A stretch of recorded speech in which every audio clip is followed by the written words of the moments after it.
you have to have your own thesis. You have to do your due diligence on the company. You need to think like an investor. You're investing your time and talent that you could be continuing to remain at a company. If it's public, you're getting liquidity. You're getting additional capital coming in the form of equity as compensation versus now you're going to a pre-IPO company. Obviously, it's unicorn. I think it could be traded today on the secondary market, so there could be some liquidity options. A lot of other executives, they go to work for public companies first and understand what do successful public companies look like. Then when you have that framework and you understand from a management perspective, from a operations perspective, setting standards perspective, then when you go and you start selecting companies to go to work for that are pre-IPO, you're already going to have a filter that can filter out a lot of things that you don't want. And some of it can be quantitative and some of it could be more qualitative, where it's like, this doesn't have the feel of success. Something's not right here. Versus you looked at Databricks, you started seeing all the indicators that said, okay, this number one fits my thesis, but you're also looking at the team members, the way that they're communicating, I'm sure, saying, okay, I can see being an owner in this company and us being successful with where we want to go.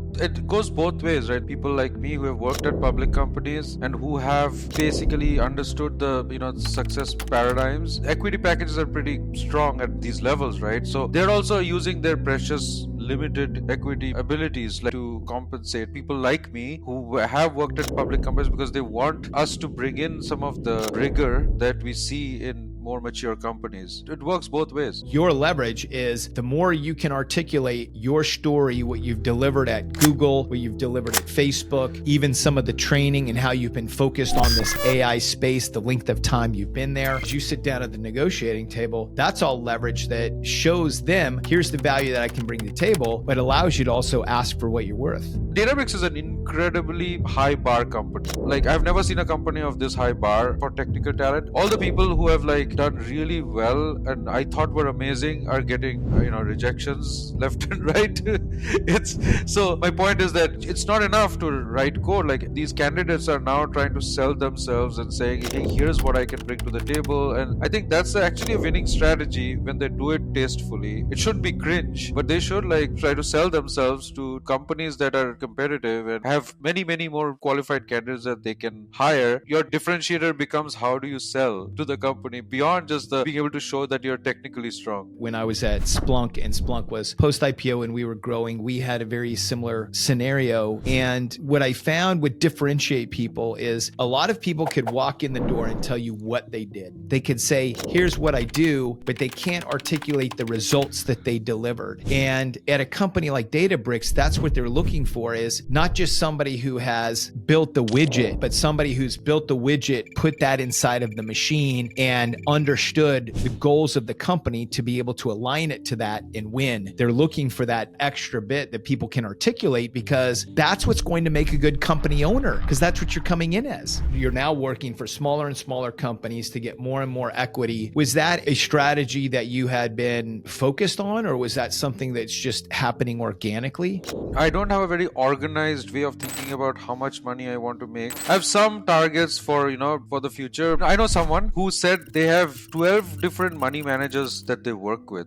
And you know how many money managers I work with? Zero. I manage my own money. I do my own taxes. I'm far simpler in that sense. I'm reasonably technical to be able to understand the tax code and be able to file my taxes. Buying and selling homes has become a nightmare for taxation, but I did it.